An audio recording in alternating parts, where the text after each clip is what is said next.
Back in 2018, Microsoft released their Xbox Adaptive Controller as an input method catered to the massive DIY market, employed by folks with certain physical disabilities to play video games more comfortably. While not a full replacement for every possible accessibility device on the market, nor a solution to all needs for all disabilities, general sentiment online appears to have been that it proved to be a relatively easy, plug-and-play method for adapting extra components for use on Xbox and Windows for the right kinds of people. Now, as y'all who have watched my various controller reviews may have noted, I do not have any disabilities that impact my ability to use standard controllers. As such, I can't really comment on how well the adaptive controller functions from the perspective of a physically disabled person to whom this device is being marketed. However, I am a huge controller nerd, interested in how changing input methods impacts the perception and experience of playing a game. And from that perspective, it's fascinating how little the adaptive controller seems to have penetrated non-disabled gaming communities. After all, it's a completely modular controller hub that transforms random buttons and accessories into Bluetooth X input devices without needing extra software. That's freaking awesome. While certain companies ponder whether it'd be better to put the D-pad above the thumbstick, the adaptive controller throws all that to the side and says, do whatever the hell you want. It's amazing and fantastic, and yet still surprisingly niche, or at least enough so that I rarely hear it mentioned. So let's take a moment to go over what the adaptive controller has to offer, why it's not talked about in more spaces, and why I think systems like this should become more mainstream.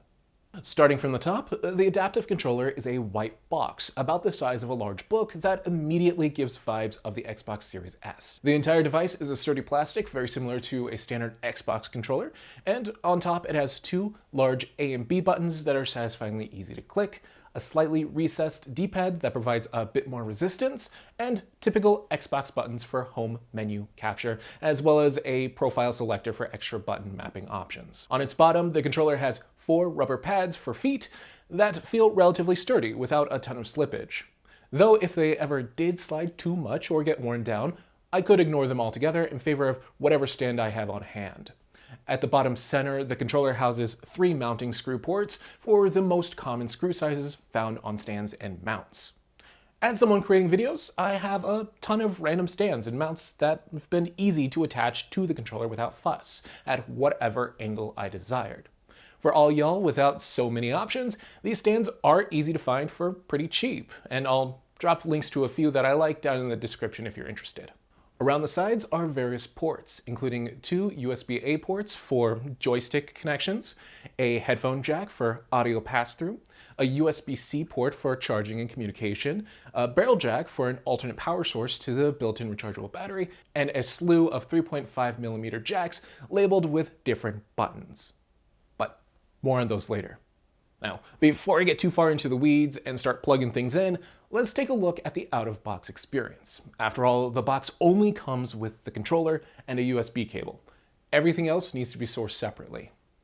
Without any additional software, the controller can connect to Windows, Xbox, Android, Linux, basically anything that could typically connect to an Xbox controller, either wired or over Bluetooth. Accordingly, the face buttons all work as labeled via X input by default. And because of that, it's actually been great to use with my analog pocket. The A, B, and D-pad combo on board feels a lot more comfortable than I'd previously imagined for both Game Boy and Game Boy Advance games, and much more satisfying than the N30 Pro I've often used with my Pocket Dock. While the D-pad does have a bit more resistance than I'd like, the A and B pads feel extremely easy to use with my pointer and pinky fingers. The switches underneath feel light and clicky. They're pretty loud micro switches, but the extra surface area makes them feel a bit more substantial than those found on other controllers these days. Plus, being able to use my whole hand for controls immediately felt more comfortable and natural than a standard controller. I don't think I've ever had quite so easy a time running through Super Mario Advance levels. Meanwhile, there's something amusing about playing Pokemon Leaf Green with such a large controller. I can totally understand why certain folks go out of their way to use fight sticks for console games. I would like to have more buttons on the controller by default, but giving up space to accommodate extra buttons or packing additional small buttons around the periphery likely wouldn't vibe well with the goal of the controller and would honestly only clutter the design, so I can't really complain. Plus, that's where all the extra input comes in. Each 3.5mm port up top is labeled with a specific button on a standard Xbox controller. Plug an external button into a port, and that button automatically maps to the corresponding Xbox button. Simple, quick, and without need for extra software. And if you're curious where to get extra buttons, well, there's a whole industry catered toward creating compatible inputs. Microsoft partnered with Logitech for a few different joysticks and buttons, which are currently unavailable via the Microsoft Store, but can be found elsewhere if you look hard enough. And meanwhile, plenty of Etsy listings offer bespoke fight stick-like buttons to just plug and play. Personally, I took the easier and cheaper route and opted for some of 8BitDo's keyboard extension buttons. You see, 8BitDo's mechanical keyboard also has 3.5mm ports on top to support external macro buttons. To support the device, they created a number of smaller keypads and buttons that terminate in 3.5mm jacks. Each button uses a mechanical switch, with the ABXY buttons also having standard keycaps. They feel great, and except for the super buttons, even have magnets on the side for increased stability and chaining.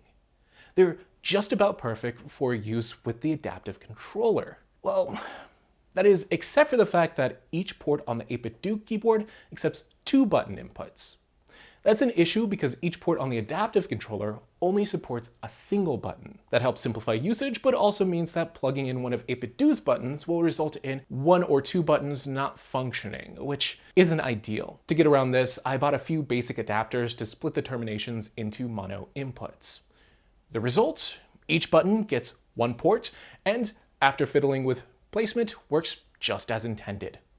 Throw in a stand with a ball mount for the adaptive controller, and it all makes for an excellent setup with exactly the controls I need while keeping menu buttons within arm's reach. But that's not even the setup's final form. For certain games, maybe I prefer a traditional thumbstick over 8BitDo's arcade stick. For that, I bought a cheap nunchuck to USB adapter off Amazon and plugged it in.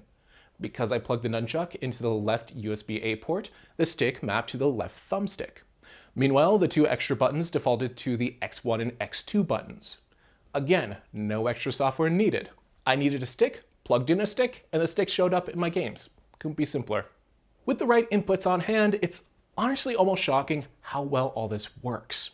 As good as controller remapping has become, it often requires fiddling with additional software, button combinations, or complex menus to rearrange controls to fit a specific controller. Here, if I need a different button, I simply unplug a jack from one port and plug it into another. It's all completely analog and works as intended, regardless of platform. It's fantastic, especially with the setup I went with. I really enjoy the click and feedback of the kill switches 8BitDo uses with their keys, and it's all much more precise and satisfying than typical controller action buttons or D-pads. While I'm not quite as head over heels about the feel of the nunchuck here, it very much still gets the job done and could easily be swapped out for a better joystick later if I feel the need. All of which adds up to an experience that feels outright cozy for fighting games, platformers, and older RPGs alike. Not all games are equal for this setup, but the right kind of game feels much better with the adaptive controller's inputs than most other standard controllers I have on hand, or even macro remapping available on 8BitDo's own keyboard.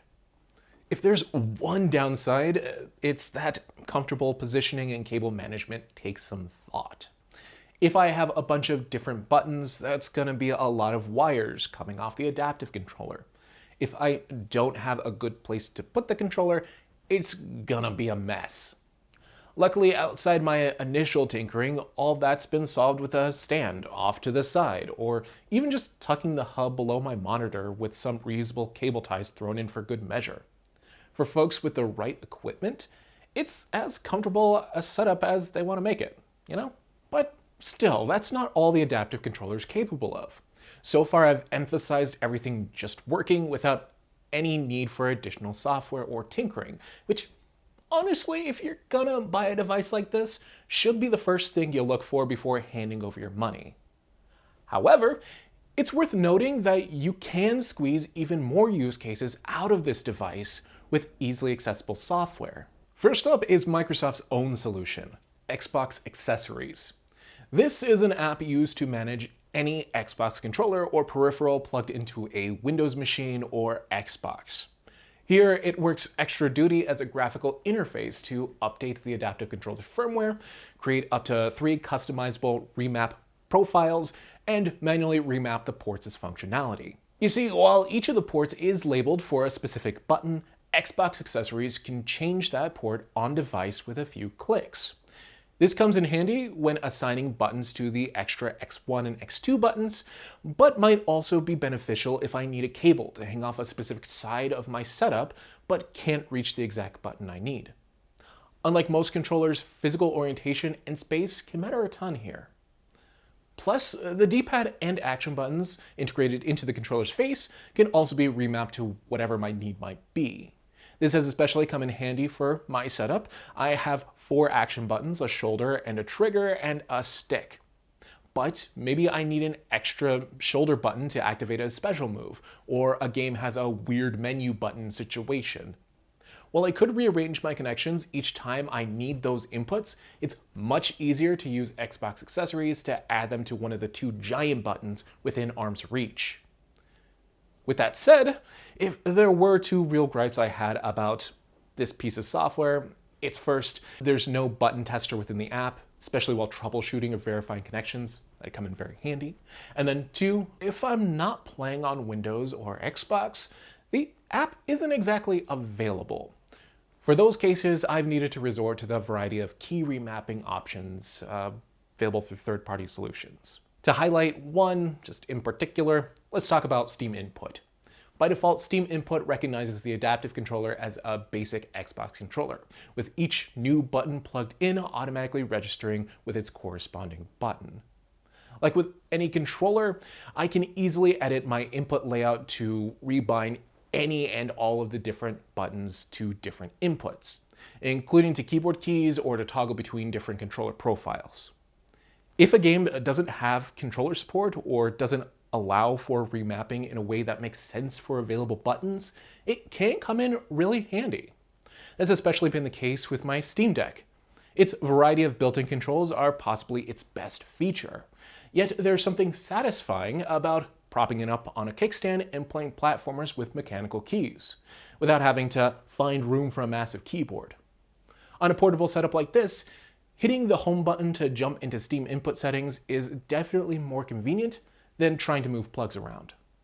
Given the ease of use and versatility the Xbox Adaptive Controller offers, you might be wondering why it doesn't come up more often in spaces not exclusively oriented toward physically disabled folks.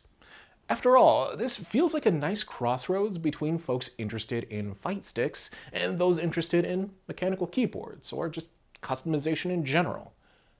They all just smushed together into this weirdly awesome amalgamation without the restrictions of set layouts or manufacturer preferences. While there are a couple similar devices that have launched since the adaptive controller, 8BitDo's keyboard is maybe about as mainstream a device as I've seen. And, well, there are 2 factors that stand out to me as to why it might still be so niche. The first has to do with the initial coverage of the device.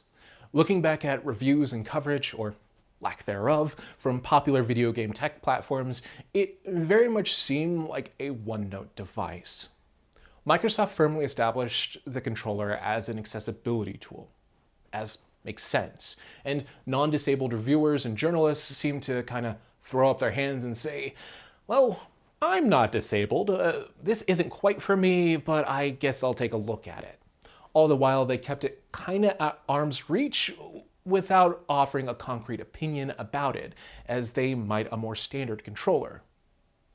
Although, to reviewers' credit, they also didn't quite have the backing of a mainstream peripheral market to rely on. I'm able to easily make this video and gush over this controller's modularity and possibilities because 8BitDo packed a similar concept into their keyboard while manufacturing a bunch of their own peripherals. I got those first and saw an opportunity. Not to mention, the past few years of Reddit posts have a wealth of information from folks specifically looking for suggestions about the adaptive controller. It's incredibly easy for me to look up that information, see all the cool peripherals being created, and tell y'all about it. In the absence of additional context or cultural awareness, it's kind of up to whatever the reviewers received from Microsoft. And since Microsoft went hard into this being an accessibility tool, reviewers communicated that, and a good chunk of their audience likely didn't feel the need to dig deeper. Then, without the audiences digging deeper, manufacturers didn't necessarily jump at that concept for more than their own accessibility-oriented devices. Then, there's also the price. Directly from Microsoft, the adaptive controller is about $100 by itself. No extra peripherals, stands, or chargers are included in the box. It's just the hub with a cable and some extra documentation. Going the inexpensive route that I did for extra buttons still means $10 per button set, plus the price of any necessary adapters. Throw in a stand and ball mount for extra comfort, and my setup could easily cost someone $150 to $200 to recreate. It's all pretty DIY, while still demanding a hefty price. Folks looking for a cheaper, more streamlined, albeit more restrictive experience, could just as easily opt for something like, 8BitDo's Fight Stick, or one of the many other button-only controllers on the market. Opting for the adaptive controller without a disability-focused need is an attempt for more flexibility, modularity, and nuance than available on those other devices. Not everyone's looking for that out of a controller, and I could see where they're coming from. Yet, despite the hurdles, it's still really easy to recommend the adaptive controller to anyone looking to tinker a bit with their setup. Obviously, if you're looking for something cheap with more standard inputs, you're not going to find it here. However, if you're also the type of controller nerd that gets excited about the prospects of analog remapping, you'll find yourself right at home with this device. The fact that it's so usable without software support, while functioning well with the wealth of existing devices on the market, including retro emulation devices, is a real benefit that I can't emphasize enough. In the same vein, if you're someone looking to experiment with input methods, try different keys and buttons, or just want something different than a typical gamepad, the adaptive controller will be completely up your alley. Like I mentioned before, there already exists a large market for compatible buttons and devices to dig into. Meanwhile, 8BitDo's peripherals work wonders here as a cheap, easy-to-use option for those who enjoy mechanical keys and want the feel of a mechanical keyboard without the extra bulk. Combined with the solid built-in pads, there's a lot to love here for anyone willing to embrace its brand of tinkering. While Microsoft might not have designed the controller for someone like me, I foresee it being a handy tool for many of my future setups. And honestly, I'd love to see more manufacturers embrace this standard for their own controller hubs in the future. Those are my thoughts though. Now's the time when I ask for yours. Are you interested in picking up the Xbox adaptive controller but have more questions? Have you used one or something similar in the past and have recommendations for newcomers? Let me know down in the comments. As always, if you found this video interesting or informative, go ahead and click the like button to let me know, then get subscribed for more controller related videos in the future. If you'd like to see me cover some other similar devices like Sony's Access controller or Microsoft's productivity focused adaptive hub, also let me know down in the comments. I'm a huge fan of products like these, and honestly, I'm finding a lot of the design choices aimed at making them more accessible to just make them better gadgets overall. The adaptive controller in particular is a really fantastic example of how a company creating something catered to those with specific physical needs can actually be a huge benefit even to us without those physical needs. But anyway, that's going to be all for this video. Thank you so much for watching all the way until the end, and until next time, catch you later.